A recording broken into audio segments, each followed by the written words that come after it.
European Championship 2024 gave us some memorable moments, from Lamine Yamal's wonder goal to Arda Güler's spectacular curler to the record-breaking yellow-carded game between Turkey and Czech Republic to that absolutely monstrous save from Mart Gunok.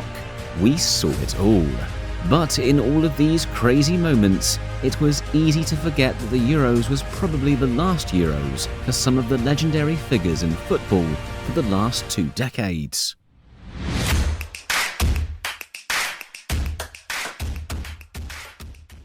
Ronaldo's last tango, or was it? This was it for the GOAT. Cristiano Ronaldo said in an interview after the exit that this was definitely his last Euros. So, there you have it, folks, from the horse's mouth. Ronaldo's legendary career coming to an end with a blimp at the Euros. What will satisfy him will be the fact that he won the Euros before retiring from the competition. What won't satisfy him will be the fact that he had the squad this year as well to go all the way, but couldn't, and he has to shoulder some of the blame himself for that. Portugal got the boot in the quarters, but not before we saw the rarest of sights, Ronaldo losing it in the round of 16s after missing his penalty against Slovenia. We literally saw him weep before the penalty shootout began. He must have felt the weight of his country on his shoulders because he would have thought that the blame would have shifted on his shoulders had Portugal gone out to Slovenia. It was a surreal moment. The bloke who's netted more goals than I've had hot dinners, and trust me, I love me grub, couldn't find the back of the net once. Talk about the footy gods being right prats. Still, these Euros won't matter as his legendary career does have a European trophy on his CV. Goodbye, sweet prince.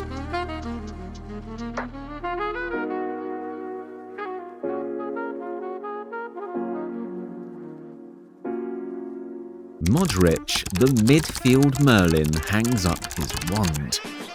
Next up on our farewell tour is Luka Modric, the Croatian wizard who's been bossing midfield since forever. Watching Modric play is like seeing a chess grandmaster at work. He takes his time, weighs in all the possibilities, and comes up with the right move every time. That shot of Modric gutted on the bench after Croatia got knocked out, God blimey, that hit me right in the feels. It was like watching your favourite pub close down. You knew it couldn't go on forever, but it still stings worse than a wasp in your pants, you know? Modric leaving international football feels like the end of an era.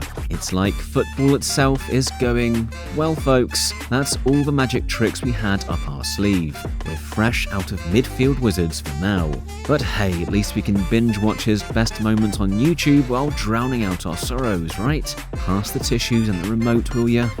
Kroos says Auf Wiedersehen to football. And then there's Toni Kroos, the German midfielder so precise he could probably thread a needle with a football while blindfolded and drunk. Kroos dropped the bombshell that he's done with football altogether after Germany's quarter-final exit. It's like he looked at the scoreboard and thought, nah, I'm too old for this schnitzel, where's me pipe and slippers? Kroos definitely will feel the least sting out of his colleagues after his retirement. Why wouldn't he? The guy has won it all, and while it would have been poetic to end with a trophy, Kroos goes out as one of the most iconic players of the modern era.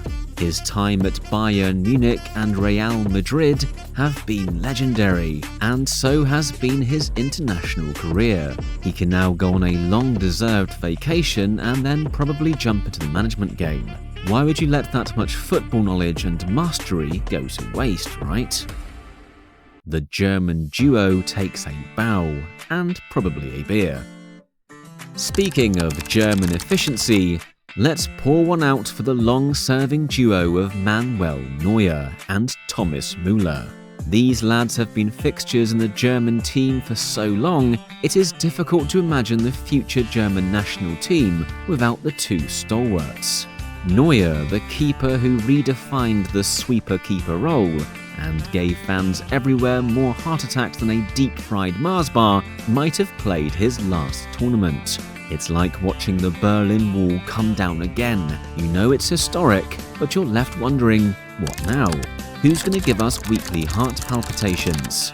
As for Müller, the guy with more awkward goal celebrations than your dad at a wedding disco, his exit feels like losing the class clown. Who's going to lighten the mood in the dressing room now? Who's going to confuse defenders with those weird runs that look like he's chasing an invisible butterfly while hopped up on Red Bull? These guys have created legacies that will be difficult to replicate. In their primes, they were part of the German team that blitzkrieged their opponents into submission. We'll sure miss these two legends. Pepe's last stand or last dramatic fall. Let's not forget about Pepe, the Portuguese defender who's been around so long he probably played against Pelé's great-granddad. At 41, Pepe's finally decided to hang up his boots after Portugal's exit. It's like watching your grumpy old neighbour finally decide to stop yelling at kids to get off his lawn and take up knitting instead.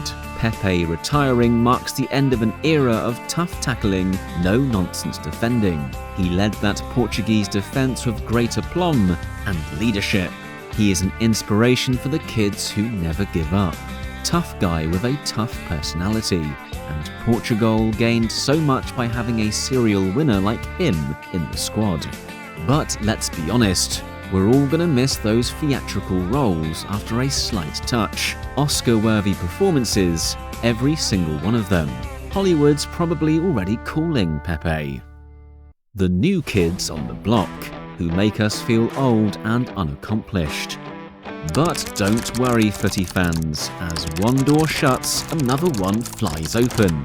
Or in this case, as one set of legs gets tired, another set sprints onto the scene, making us question all our life choices. Take Lamine Yamal, for instance. At just 17, this Spanish wonder kid is so young, he probably still needs his mum's permission to stay out past 9.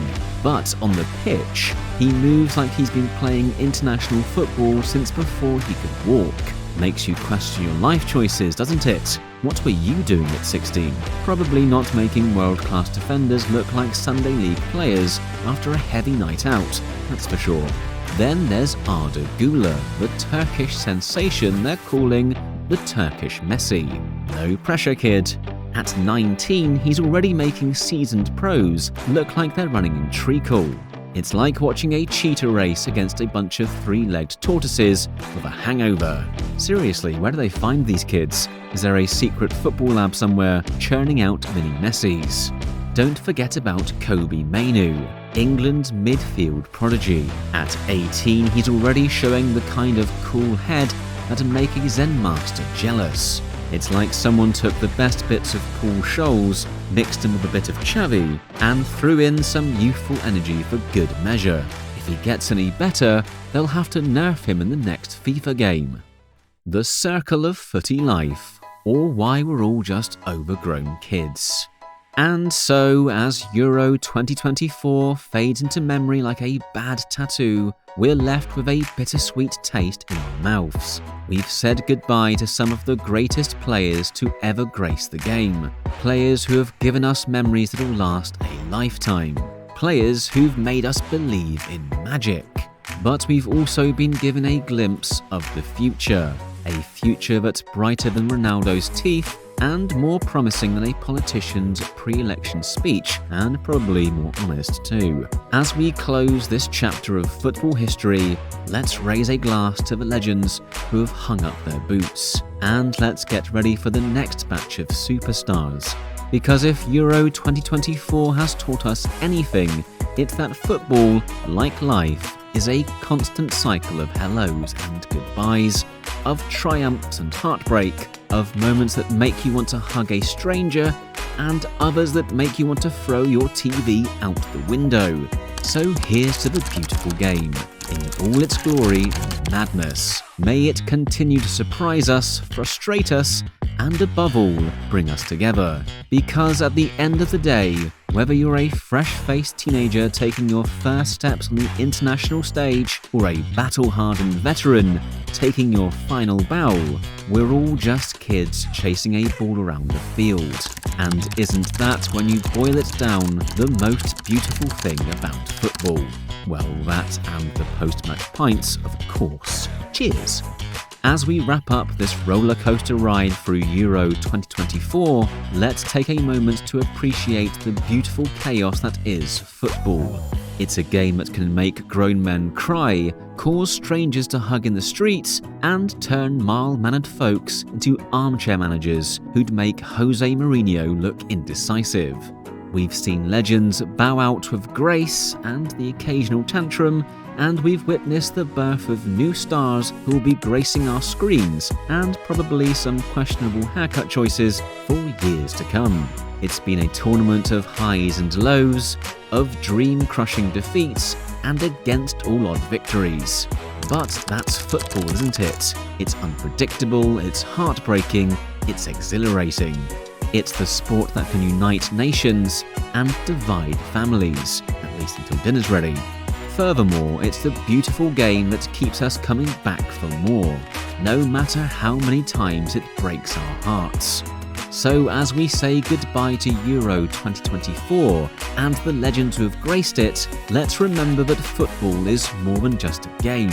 It's a story, constantly unfolding, with new chapters being written every day. And we, the fans, are the lucky ones who get to be the part of this never-ending tale.